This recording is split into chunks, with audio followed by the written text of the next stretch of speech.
Ito na ang malaking balita para sa ating Philippine Air Force. Desidido ang gobyerno na doblehin ang fleet ng FA-50 light fighters natin, isang hakbang na siguradong magpapalakas sa ating depensa.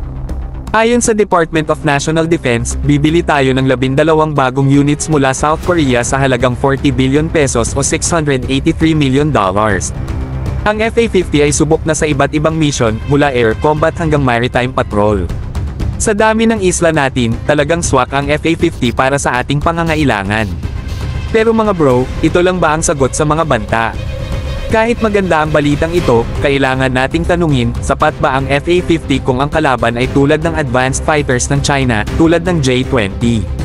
Real talk mga bro, kailangan natin ng tunay na fighter jets na kayang magdala ng kaba sa mga modernong jet ng China.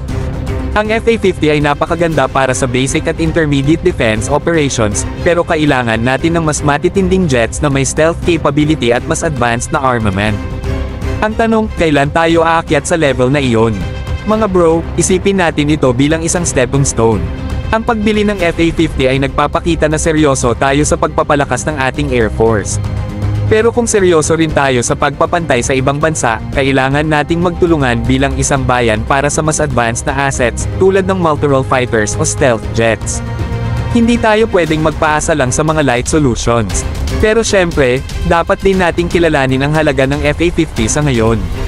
Ito ay malaking tulong para sa ating mga tropa at isang mahalagang hakbang sa paghasa ng kanilang kakayahan. Ang karagdagang fleet na ito ay magbibigay sa ating mga piloto ng mas maraming oportunidad upang mag-training at maging mas handa sa anumang hamon.